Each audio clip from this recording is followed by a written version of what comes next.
Bismillahirrahmanirrahim. Assalamualaikum warahmatullahi wabarakatuh. Alhamdulillahil wahidil qahhar, al-azizil jabbar, qawril layli 'alan nahar, tazkiratan lidawil qulubi wal absar,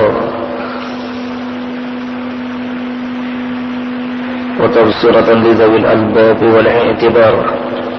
أشهد أن لا إله إلا الله وحده لا شريك له، وأشهد أن محمدا عبده ورسوله.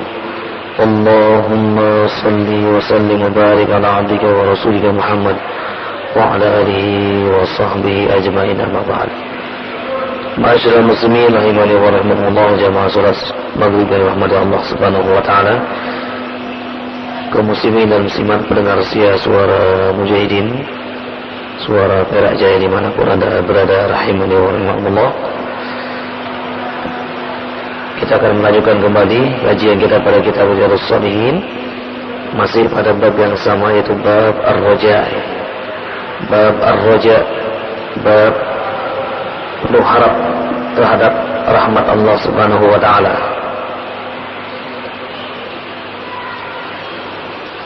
Hadis yang ke-27 pada bab ini. Gitu. Wa an Abi Najih Amr bin Abasah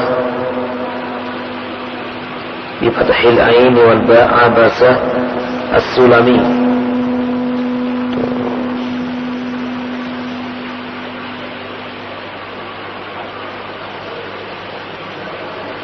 Dari Abi Najih Amr bin Abasah As-Sulami qala, dia menceritakan ketika itu, kuntu wa ana fil jahiliyah, ketika itu saya berada di zaman jahiliyah, azunnu anna an-nasa ala dhalalatin wa annahum laysu ala syai'in. Saya menyangka bahwa manusia sudah berada dalam kesesatan, akan tetapi wa annahum laysu ala syai', sebenarnya mereka tidak seperti itu. Wa hum ya'buduna al-awthan, mereka itu adalah menyembah berhala. Fasami'tu bi rajulin bi Makkah yukhbiru akhbaran, kemudian saya mendengar seseorang di Mekah membawa satu berita. Faqa'adtu ala rahilati faqadimtu alaihi, kemudian saya menghentikan perjalanan saya dan saya duduk, saya turun dari kendaraan saya. Kemudian saya menemuinya. Fa idza Rasulullah sallallahu alaihi wasallam mustakhfiyan jura'u alaihi qaumuhu. Ketika itu ternyata Rasulullah sallallahu alaihi wasallam yang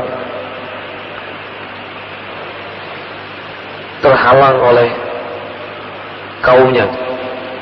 Maksudnya pada saat itu masih dalam keadaan sembunyi-sembunyi dakwahnya.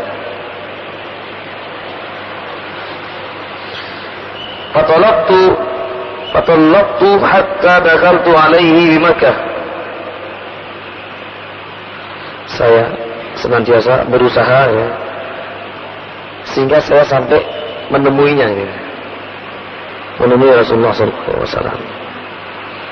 Faqultu ma anta,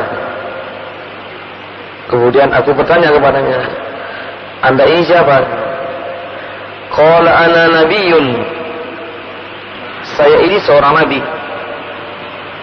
Qultu wa ma nabi, nabi itu apa? Saya berkata, nabi itu apa? Qala arsalani Allah, nabi aku ini diutus oleh Allah Subhanahu wa taala. Qultu wa bi ayyi syai'in arsalaka? Dengan apa kamu diutus? Qala arsalani bi silatil arham wa kasril awthan. Aku ini diutus untuk senantiasa menjaga silaturahim. Wa kasril awthan, dan diperintahkan kepadaku untuk menghancurkan berhala-berhala. Wa an yuwahhidallah la yusyriku bihi syai'un, dan untuk mentauhidkan Allah Subhanahu wa taala, tidak ada sekutu baginya. Hadis ini panjang sekali. Kita bahas sampai di sini dulu. Jadi hadis ini menjelaskan tentang ada seorang sahabat yang namanya Abu Najih Amr bin Abasah. Ketika mendengar ada seorang yang membawa berita gembira, dia mencari berita dan ketemulah dengan membawa berita ini. Dialah Rasulullah sallallahu alaihi wasallam. Pertama kali dia jumpai Rasulullah ketika berdakwah dalam keadaan sembunyi-sembunyi. Bahkan pada satu dia dikerumuni oleh kaumnya. Kemudian dia berusaha untuk mengetahui tentang keberadaannya. Akhirnya dia bertemu. Kemudian dikabarkan bahwa dia adalah seorang nabi. Dia bertanya, siapa? Apa nabi itu? Kemudian Rasulullah pun menjelaskan, nabi adalah seorang yang diutus oleh Allah Subhanahu wa taala. Di sini ajaran-ajaran beliau adalah menyambung, menjaga silaturahim, kemudian menghancurkan patung-patung yang dihancurkan oleh Rasulullah pada tahun ke-9 Hijriah. Sudah hampir wafat Rasulullah sallallahu alaihi wasallam. Islam sudah berkembang pesat. Kemudian untuk mentauhidkan Allah Subhanahu wa taala. Kita lanjutkan lagi hadis ini. Qultu faman ma'aka ala hada? Siapa saja yang menjadi pendukungmu? Qala hurrun wa 'abdun. Ya, orang-orang yang merdeka dan juga hamba sahaya. Wa ma'ahu yawma idzin Abu Bakr wa Bilal. Yang pada saat itu Rasulullah SAW pun ditemani Abu Bakar dan juga Bilal radhiyallahu anhuma. Qultu inni muttabi'uka. Kalau begitu saya akan mengikutimu. Qala innaka lan tastati'a dzalika yawmaka hadha. Ala tara hali wa halan nas. Rasulullah mengatakan, kamu tidak akan sanggup. Kamu tidak akan sanggup mengikuti. Apakah kamu tidak melihat pada hari ini, pada hari itu, manusia atau orang-orang yang beriman banyak mendapatkan siksaan, intimidasi, dan keadaan saya sekarang ini.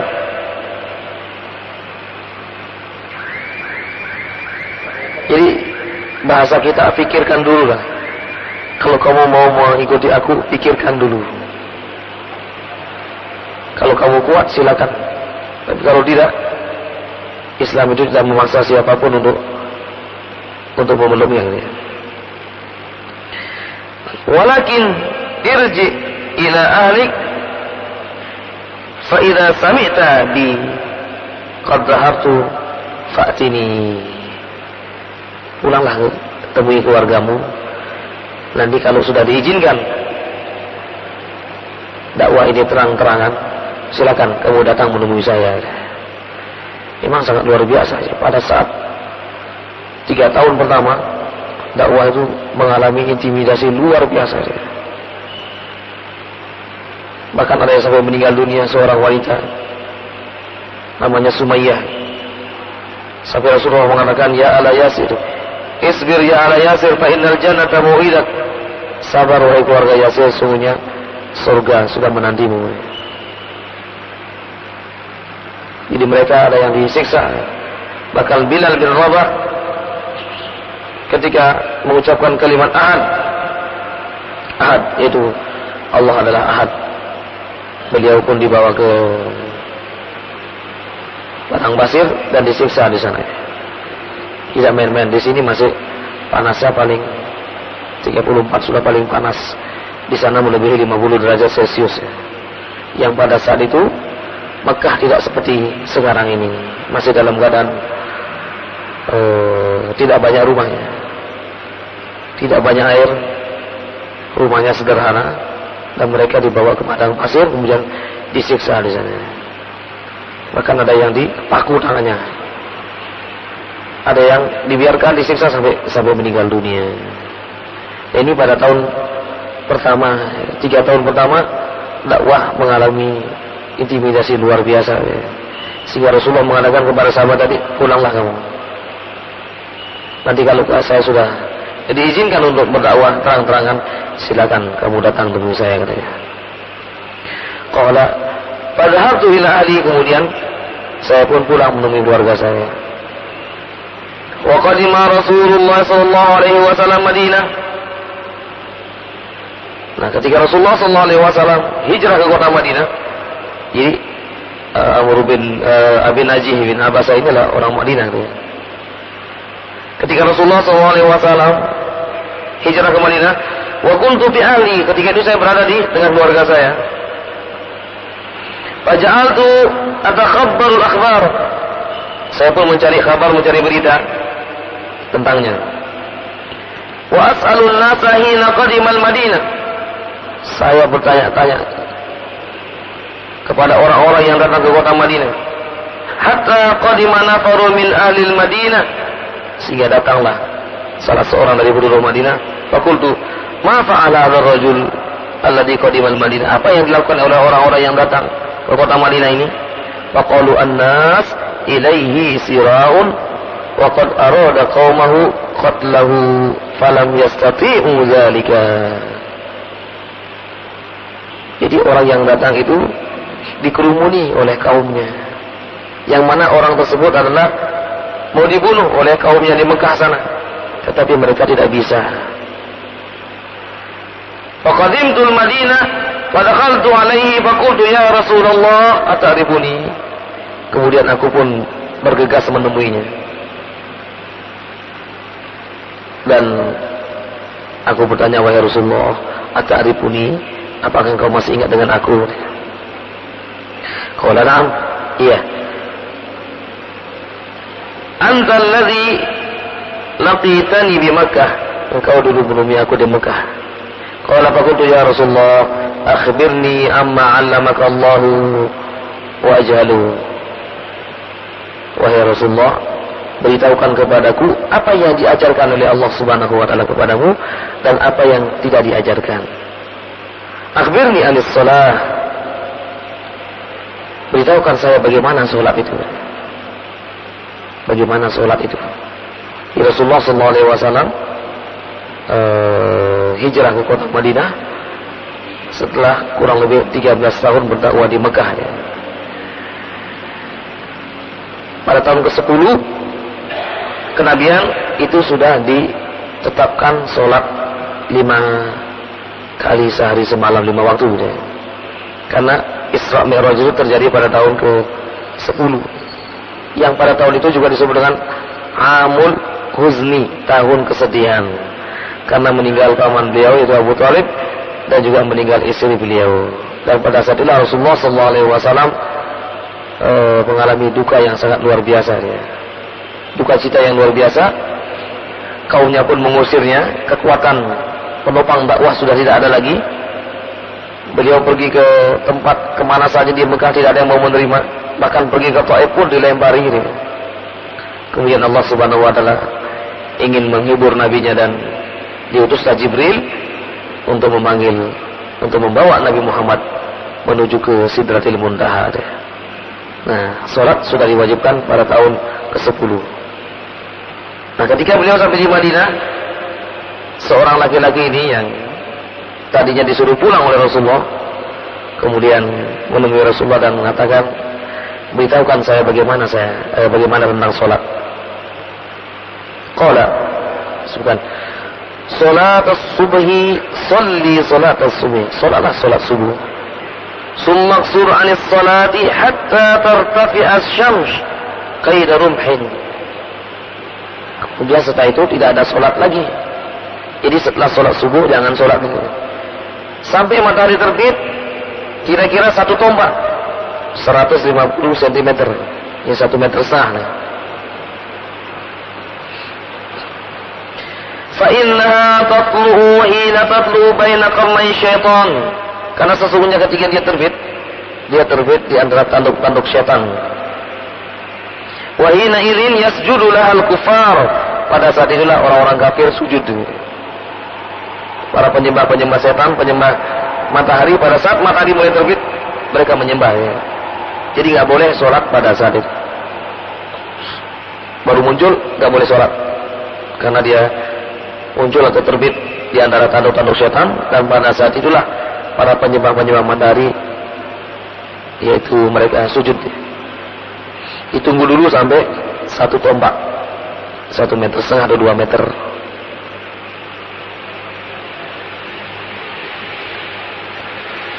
Summa salli fa inna as-salata mashhudatun mahduratun hatta yastaqilla dhil birrumhi.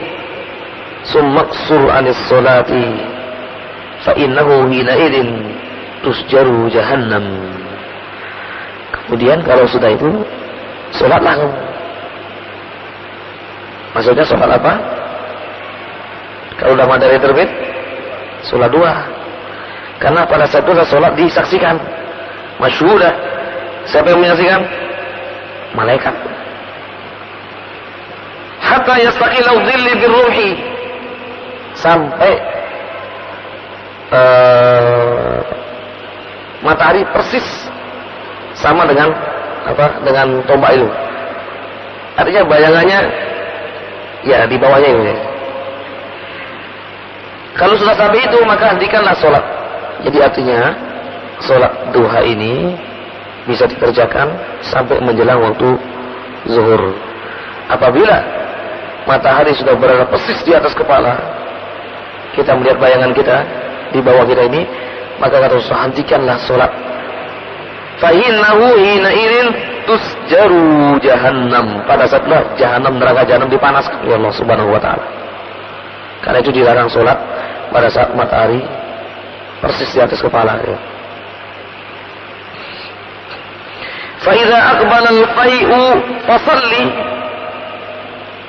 Kalau matahari sudah condong ke sana, sudah mulai condong dan sudah ada bayangan, sholatlah. Sholat apa? Zuhur. Fa inna sholata mashhudatun mahduratun hatta tusalli al-asr. Nah, sholat juga pada saat itu disaksikan oleh malaikat-malaikat, ya. Sampai datang waktu asar. Karena itu Rasulullah mengatakan, afdalul amal as-salatu fi awwali waqtiha. Amalan yang paling afdal, yang paling utama adalah salat di awal waktu, atau tepat pada waktunya.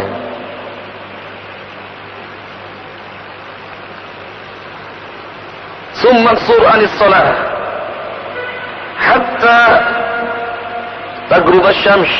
Nah, ketika sudah masuk waktu asar, ini bayangan itu sudah apa?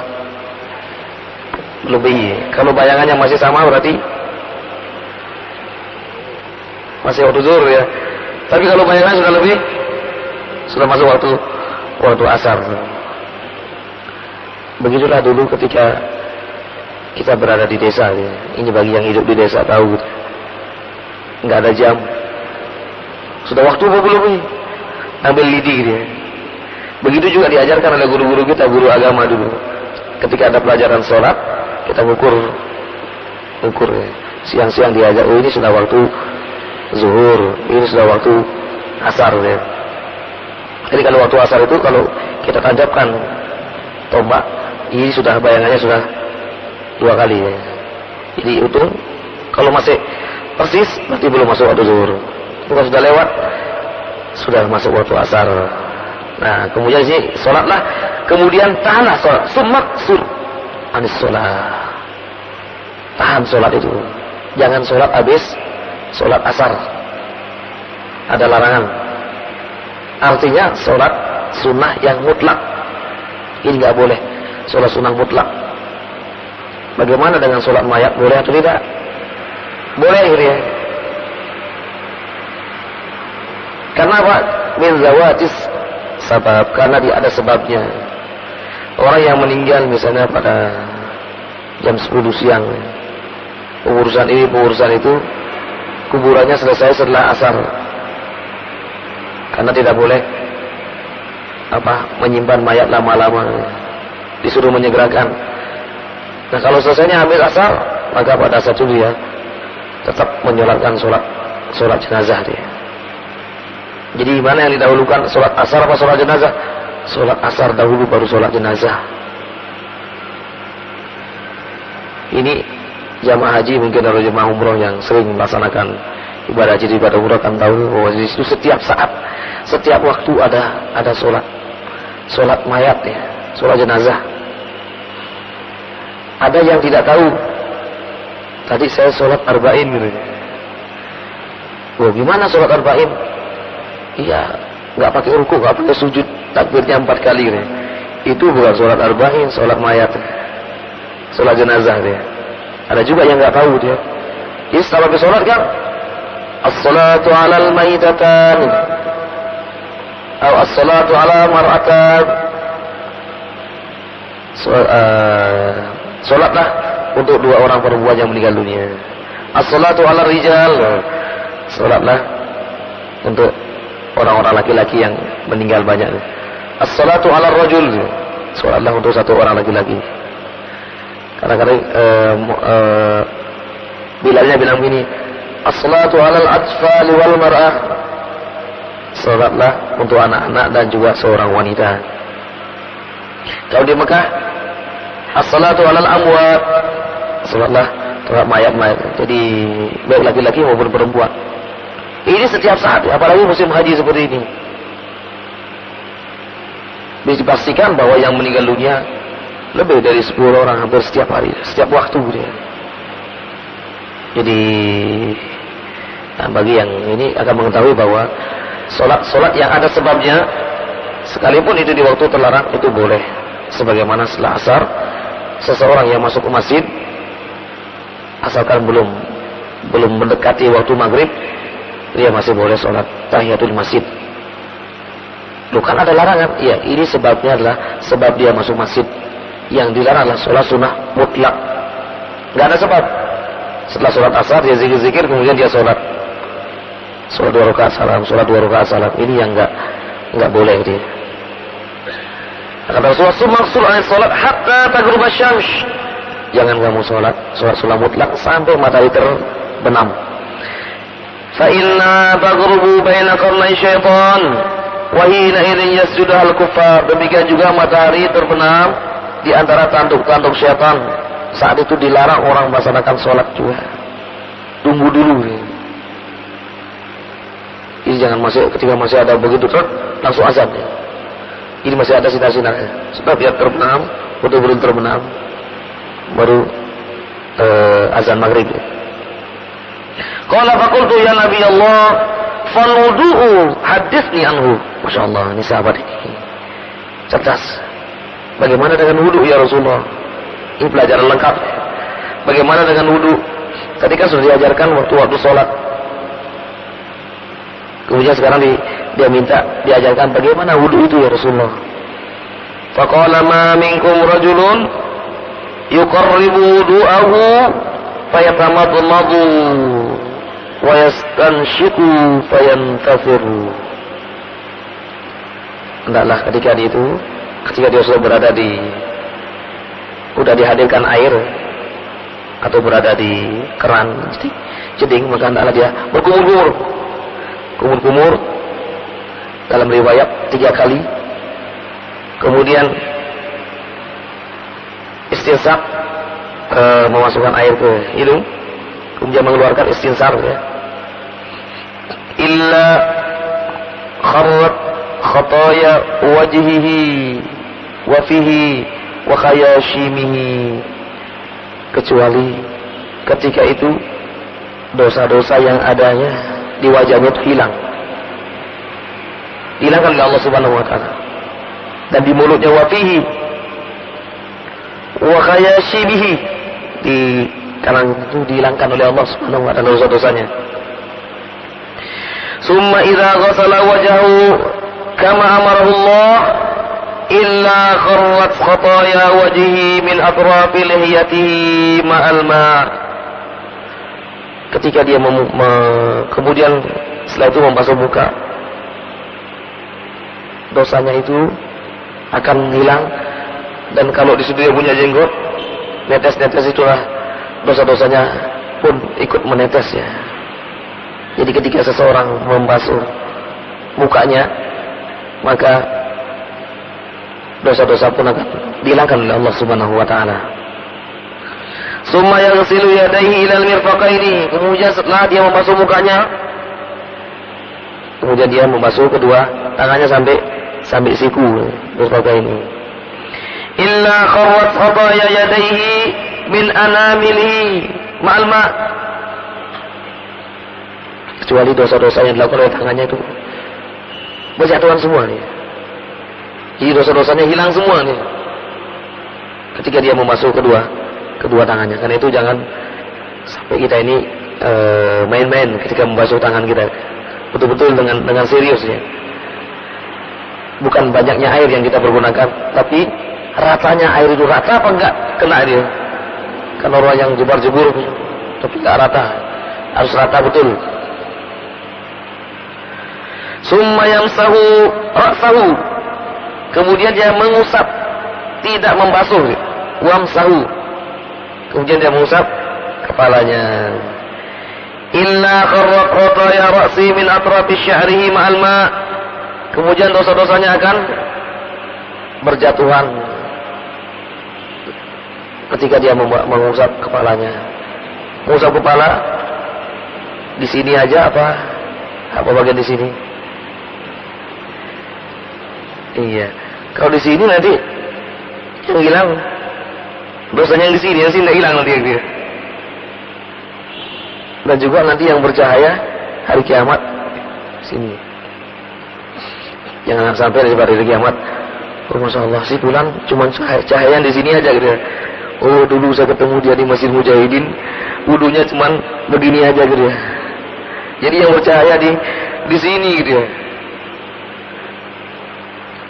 Jadi khilaf bainal ulama, ada perbedaan di antara para ulama. Wacana para ulama dia. Jadi ada yang mengatakan basuh di sini itu sudah maknanya keseluruhan. Karena di sini juga kepala. Mana kepalamu ini? Ada nggak? Mana kepalamu ini? Ya kan? Mana kepalamu? Ini kepala saya. Tuh yang ini? Ya kepala juga ya. Jadi sehingga para ulama mengatakan mimbabil juz yudraku bihi al-kull, separuh sama dengan semuanya ini wabil juz. Ini pendapat para ulama ya. Karena di situ dikatakan wamsahu bi ru'usikum, ba, huruf ba di situ juga apakah maknanya ba di sudah keseluruhan, apakah sebagian ditabain? Nah dalam mazhab Syafi'i ditabain sebagian ini juga kepala. Karena orang nggak mungkin, mana kepalamu, nggak mungkin begini gitu. Mana kepalamu? Ini kepala saya. Ini yang dibasuh di sini aja. Kalau Imam mazhab Hanafi mengatakan bahwa 3 helai rambut pun boleh di kudu dia. 3 helai saja itu sudah sah gitu ya. Nah tapi kita melihat bagaimana Rasulullah mencontohkan. Rasulullah ketika itu mencontohkan, dia mengambil air, kemudian mengusap dari depan, belakang saya kembali lagi ke depan. Tidak ada hilaf di antara para ulama, nggak ada perbedaan di antara para ulama. Mungkin yang di sini mungkin ada perbedaan, ada yang di sini ada perbedaan. Ya sudah, kita semuanya mengusap supaya nanti apa? Cahayanya sempurna dia. Jadi supaya cahayanya dari kiamat, karena anggota-anggota wudhu kita itu akan bercahaya nanti pada hari kiamat. Tadi ketahuan, kalau yang nggak percaya berarti kurang sempurna wudhunya gitu ya. Jadi wudu bukan menggunakan air yang banyak, tapi ratanya air itu sampai kepada anggota-anggota wudu. Nah, summa yamsahu ra'sahu illa kharrat khataya ra'sihi min atrafi sya'rihi ma'al ma'. Summa yaghsilu qadamaihi ilal ka'baini. Kemudian dia membasuh kedua kakinya sampai mata kaki. Surah Al-Maidah ayat 6. Firman Allah Subhanahu wa taala, "A'udzubillahi minasyaitonir rajim." Ini sebagai dasar wudu. Ya ayyuhalladzina amanu idza qumtum ilas sholati faghsilu wujuhakum wa aydiyakum ilal marafiqi wamsahu bi ru'usikum wa arjulakum ilal ka'bain. Jadi wamsahu bi ru'usikum, maka hendaklah usaplah kepalamu, wa arjulakum, dan basuhlah kedua kakimu ilal ka'bain. Karena ada yang membaca wamsahu bi ru'usikum wa arjulikum, atau dia jadi ngikut wamsahu bi ru'usikum wa arjulikum.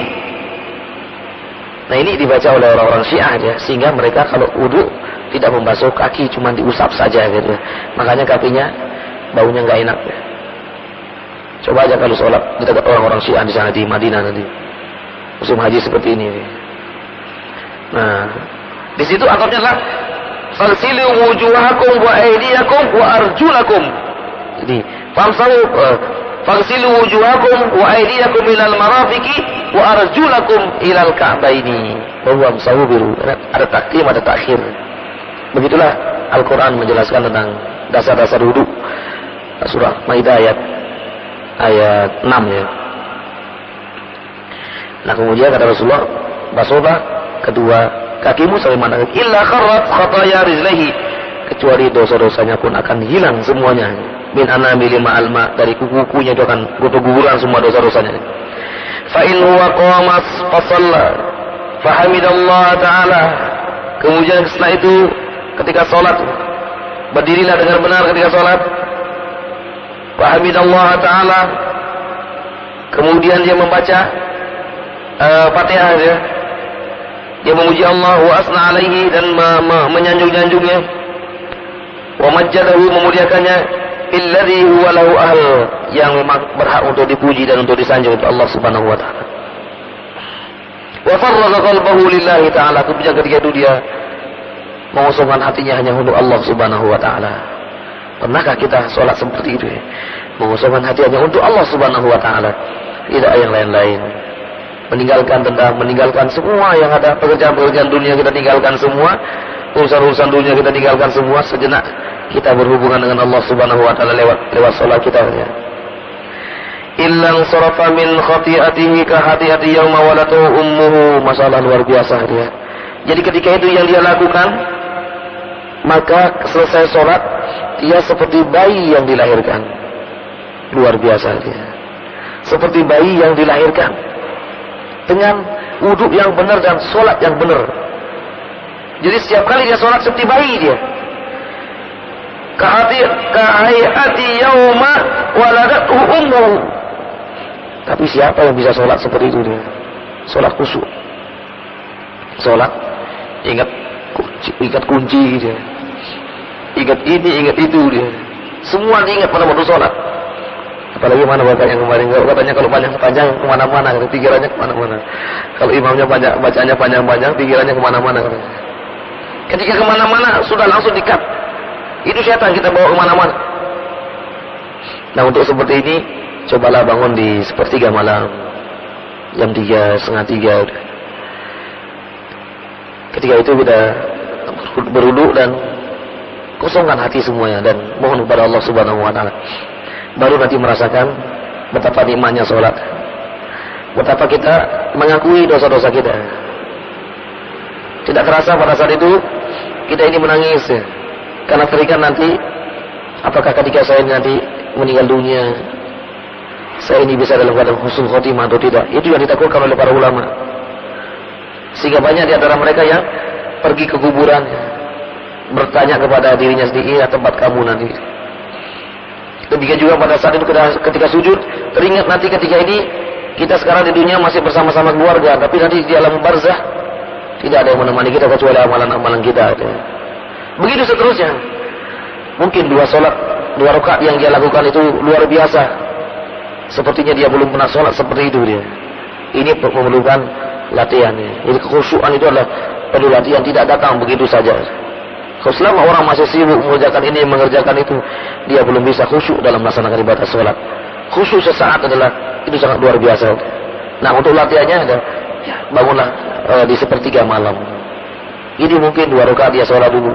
Dia mampunya 2 rakaat, ketika dia ngantuk sudah. Ketika dia ngantuk, jangan sholat, nanti macam-macam yang diucapkan. Istirahat saja. Tapi ikhwatal iman rahimani wa rahimakumullah, sungguh sangat luar biasa dia. Yang sedikit lagi sebenarnya waktunya juga sudah mau habis. Ahaddatsa Amr bin Abasa bihadzal hadis Aba Umamah sahib Rasulullah sallallahu alaihi wasallam.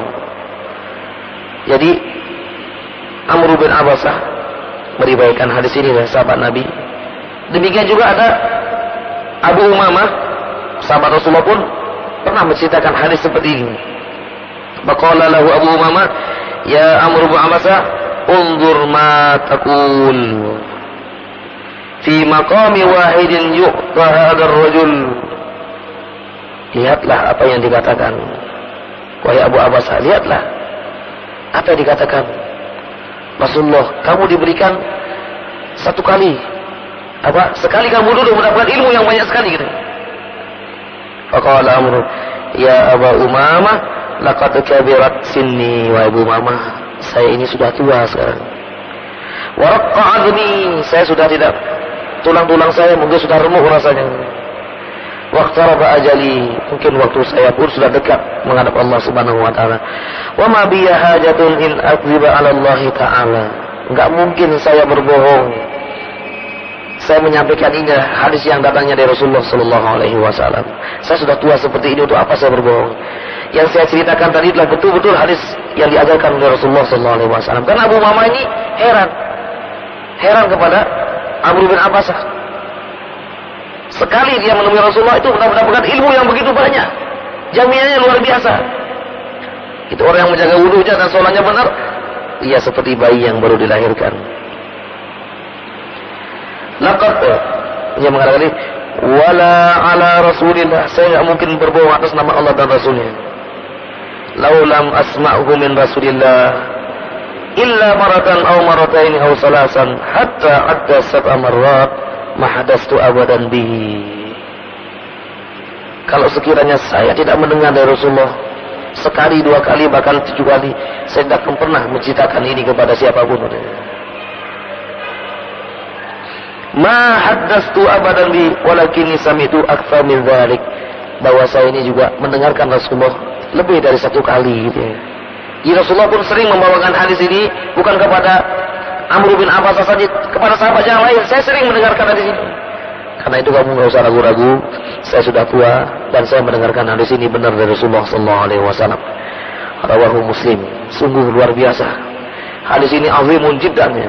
Baru kita mengetahui sekarang bagaimana rahmat Allah Subhanahu wa taala begitu sangat luas sekali. Mujarrad an yatawadda al-insan, an yatawadda al-insan wa shalla bil khusyu' fa kharajat junubuhu fa inna Allah Subhanahu wa taala akramahu bi annahu qayaumin waladatu ummuhu. Jadi seseorang hanya dengan menjaga wudunya dengan baik, salatnya pun dengan khusyuk, maka jaminannya adalah ia seperti bayi yang baru dilahirkan. Hadis ini diriwayatkan oleh Imam Muslim rahimahullahu taala. Tidak diragukan lagi, kalau sudah Bukhari Muslim meriwayatkan, tidak perlu ditanya lagi hadisnya sahih atau tidak.